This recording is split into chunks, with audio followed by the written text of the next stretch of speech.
first time ever. Warning acts of terror. We are ready to engage with a two-state solution. Some of his most senior cabinet members The drivers of a new economic age.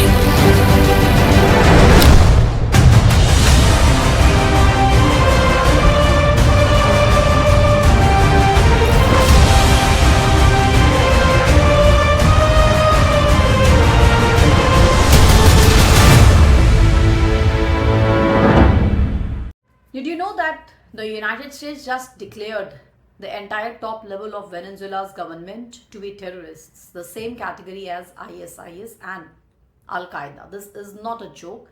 It happened yesterday. On November 24th, 2025, the United States State Department put a new name on its official terrorist list, Cartel de los Sols, the Cartel of the Suns. Now, this is not a normal street gang, ladies and gentlemen. The United States says it run by the president, Nicolas Maduro, generals, ministers, basically all the people who control the Venezuela. Now, they are now called narco terrorists. Today, we answer 3 simple questions to understand this deeply. What exactly happened? Why did the United States do this and that too now? And what can happen next? Good or bad? Bad. So let's go step by step. What is the Cartel de los Sols history? Now, the name Cartel of the Suns, it started in the 1990s. Venezuelan generals wear golden suns on their uniforms. The journalists noticed that some of these generals were helping drug traffickers move cocaine from Colombia through Venezuela to the United States and Europe. Now, the United States simply says military planes, navy ships, and government airports are used to fly drugs. Corrupt judges free the traffickers. The money goes straight to the pockets of the leaders. And 2020, the United States already offered $15 million for Maduro's arrest. In August 2025, they raised it to $50 billion. And yesterday, they went even further. The whole cartel is now an official foreign terrorist organization, the same list as Hezbollah and ISIS.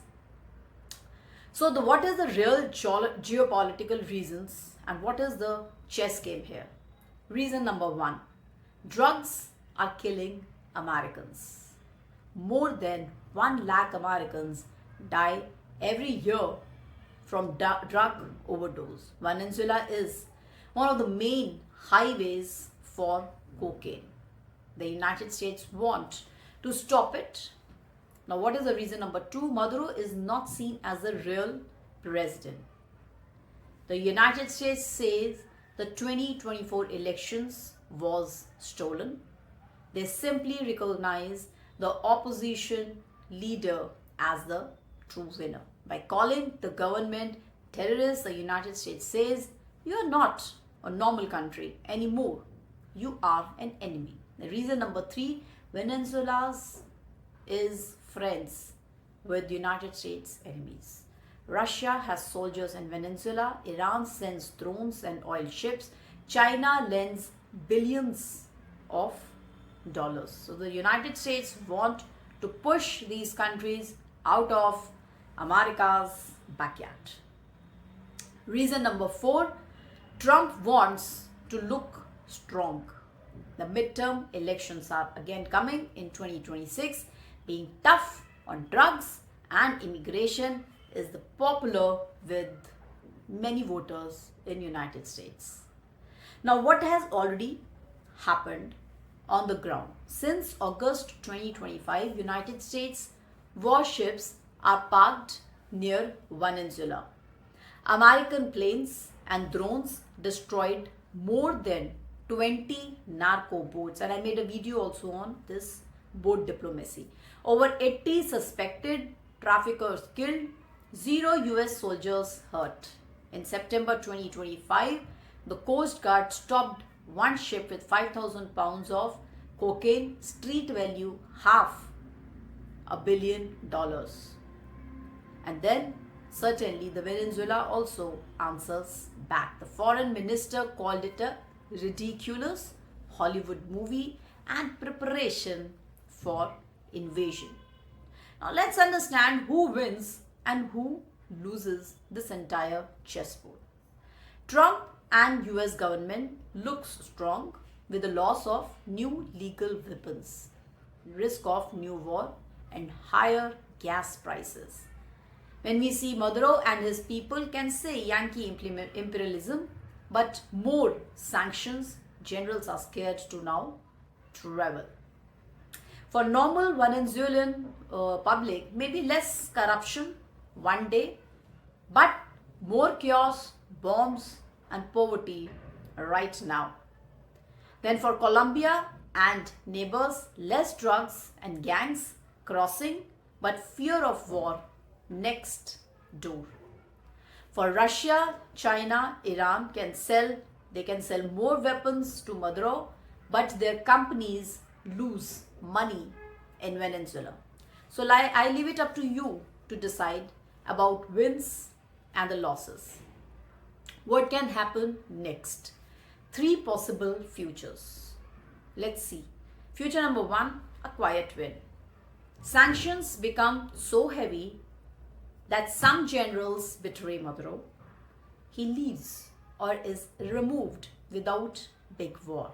Future number 2, small war. United States starts bombing drug labs and ports. Venezuela shoots back. Thousands die. Oil price jumps to $150. Let's see.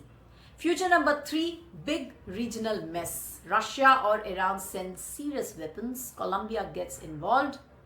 And we get another Iraq-style disaster.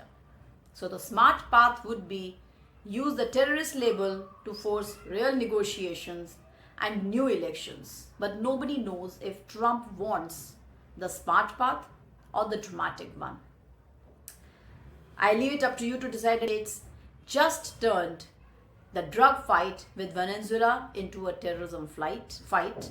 The next months are going to be dangerous and expensive for everyone. Do tell me in the comment section, do you think this will stop the drugs or start a war? But I do remember my conversation while I was writing this book with one of a very senior officer, where he asked me that, Namrata, how this drug is or how the geopolitics is influenced by this. And here comes the reply that how the geopolitics gets involved. And we do have an excerpt behind the book where the geopolitical implication is written in this entire, and we are still right now, the world is still under the conversation of drug trafficking and not human trafficking and the wildlife trafficking as well, and how all these things are interlinked, making illicit money, influencing the entire world.